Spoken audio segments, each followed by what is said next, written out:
The 2026 World Cup kicks off in 11 weeks. Over 3 million fans are expected to flood into the United States, and a lot of them have no idea what's waiting for them at the border. Here's what FIFA isn't telling you. A World Cup ticket does not guarantee you'll be allowed into the country. 39 countries are currently banned or restricted. 4 qualified teams have fans who literally cannot get a visa. There's a new $15,000 deposit requirement, facial recognition scans at every airport, and a brand new scheduling tool called FIFA PASS that sounds helpful until you realize what it actually does and what it doesn't.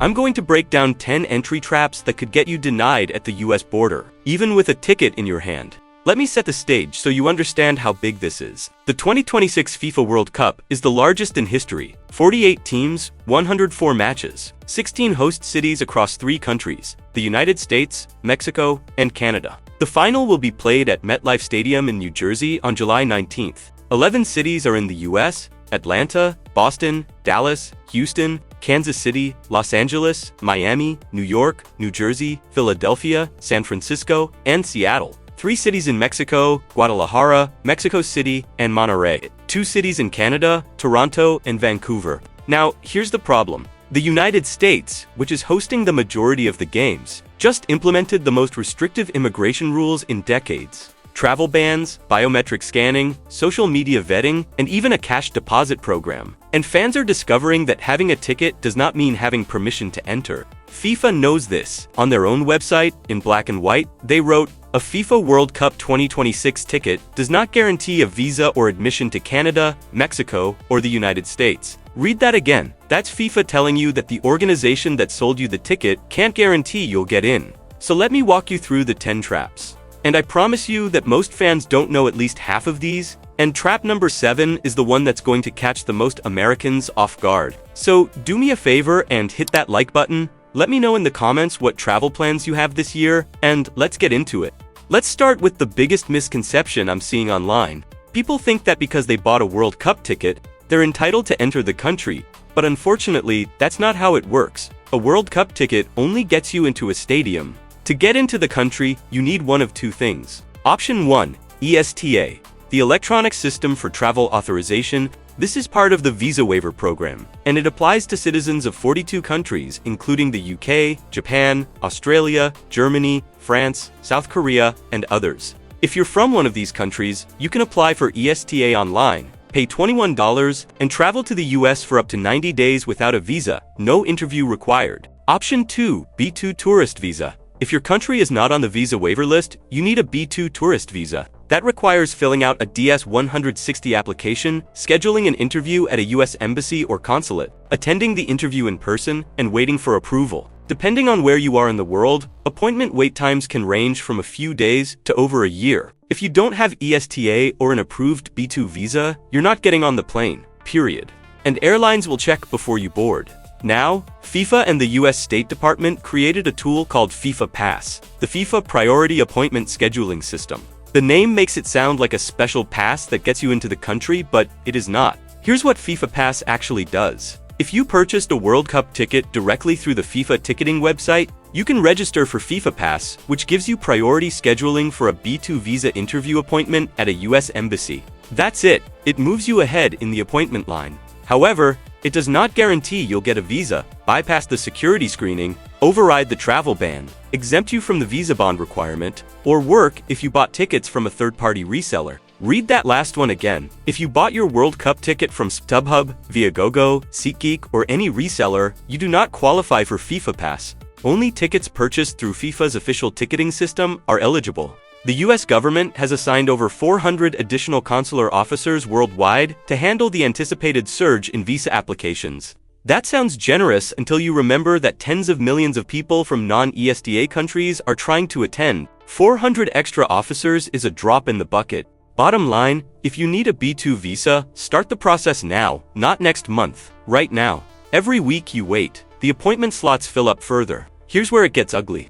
As of January 1st, 2026, the United States has imposed travel bans, full or partial, on 39 countries. I covered this in detail in my previous video, but here's the World Cup impact. 4 qualified World Cup teams are from banned countries. Haiti and Iran have a full ban, no visas of any kind. Senegal and Ivory Coast have a partial ban with no tourist visas. The State Department has granted an exemption for players, coaches, and team staff from these 4 countries.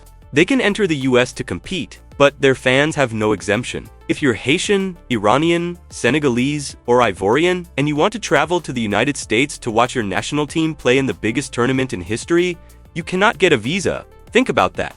Your team qualified, they're on the field, and you're watching from home, not because you can't afford a ticket, but because your government is on a list. And it's not just those 4 teams. 8 of the 9 African teams that qualified are affected by either the travel ban or the expanded visa bond program. Morocco, Algeria, Tunisia, Egypt, Ghana, and Cape Verde all face additional scrutiny, potential bond requirements, or processing delays. This is why nearly 17,000 fans have already canceled their World Cup tickets. And it's why international leaders from South Africa to Europe are calling for a boycott. But whether you agree with the boycott or not, these are the rules, and I'm here to make sure you know them. Even if your country isn't on the travel ban list, you might still get hit with this one.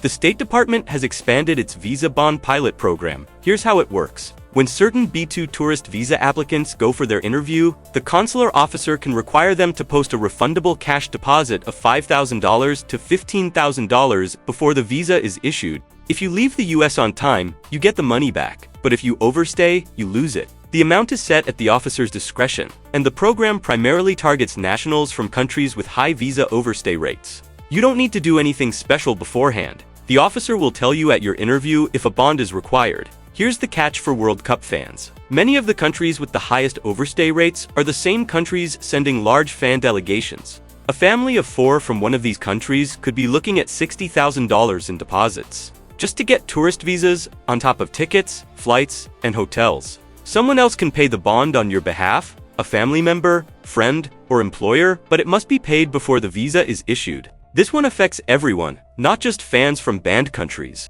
As of December 26, 2025, the Department of Homeland Security requires biometric facial recognition scans for all non-US citizens upon entry and exit at every US airport, land border, and seaport. Your face is being scanned. It's being matched against federal databases like criminal records, terrorism watch lists, prior deportation orders, visa overstay records. This is not optional for foreign nationals. During the World Cup, US airports, especially in the 11 host cities, are going to be processing an unprecedented volume of international travelers simultaneously.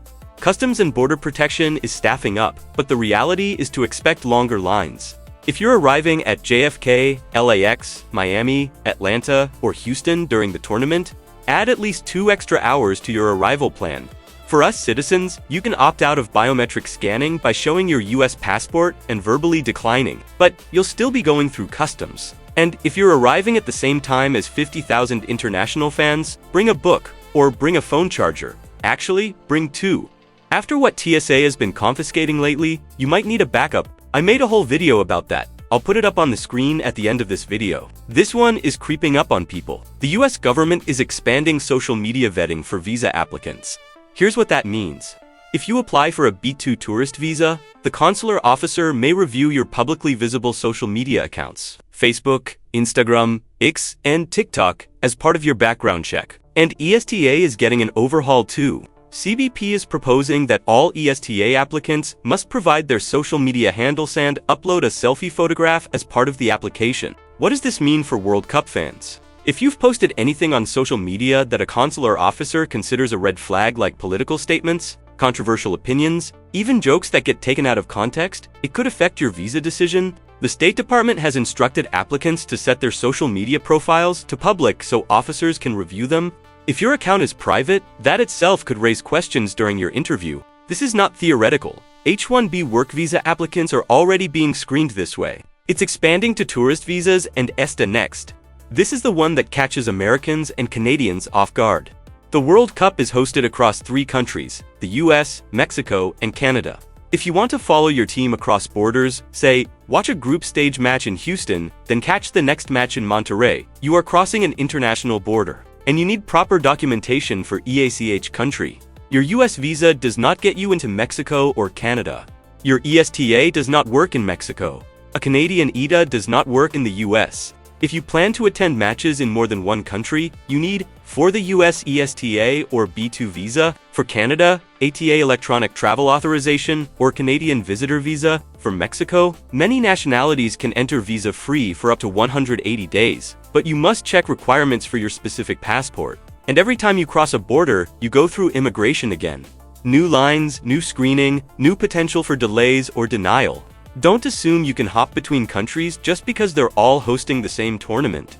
Each country has its own rules, and those rules don't care about your match schedule. You got your visa approved, that's great, but don't celebrate yet. The US government now operates a continuous vetting model. That means even after your visa is issued, federal agencies keep checking criminal databases and watch lists. If anything turns up, even a decades-old arrest that was dismissed, even a traffic warrant you forgot about, your visa can be revoked before you ever board the plane. This is called prudential revocation, and it's happening right now to people who thought their visas were secure. If you have any criminal history, even minor, even old, even in another country, gather your court documents and consult an immigration attorney before booking your flight. I mentioned this earlier, but it deserves its own trap because it's going to burn a lot of people. If you bought World Cup tickets through anyone other than FIFA's official ticketing website, you may not be able to register for FIFA PASS priority visa scheduling, prove ticket ownership to consular officers during your visa interview, or get a refund if your visa is denied. FIFA's ticketing terms are clear. Tickets purchased through unauthorized resellers may be voided. So you could pay thousands for a ticket, fly across the world, and get told at the gate that your ticket isn't valid. If you bought from a third party, contact the seller now and confirm the ticket transfer is legitimate and recognized by FIFA. Finally, and this is something nobody can predict, there is a growing international boycott movement against the 2026 World Cup. Reports indicate roughly 16,800 fans have already canceled their tickets. International leaders, including South African politician Julius Malema and former FIFA president Sepp Blatter, have called for boycotts or withdrawal. European solidarity movements are gaining traction. African football federations are under pressure from fans who feel their dignity matters more than a tournament. Why does this matter to you as a fan planning to attend? Because if teams withdraw, the bracket changes. If fans boycott, stadiums could have empty sections. If sponsors pull back, the atmosphere shifts. And if the political situation escalates further, rules could change again in either direction between now and June 11th. Stay informed, follow this channel. I'll be tracking every change. The World Cup starts on June 11th. That's 11 weeks away. If you need a visa, the clock is ticking right now. If this video helped you, share it, send it to anyone who bought a World Cup ticket. Send it to anyone with family trying to visit. Hit that subscribe button because I'm going to keep tracking every rule change between now and kickoff. And one more thing, if you're from one of the affected countries and you're feeling frustrated, angry, or left out, I hear you. This video isn't about politics. It's about making sure you have the information you need to make the best decision for you and your family. I'll see you in the next one.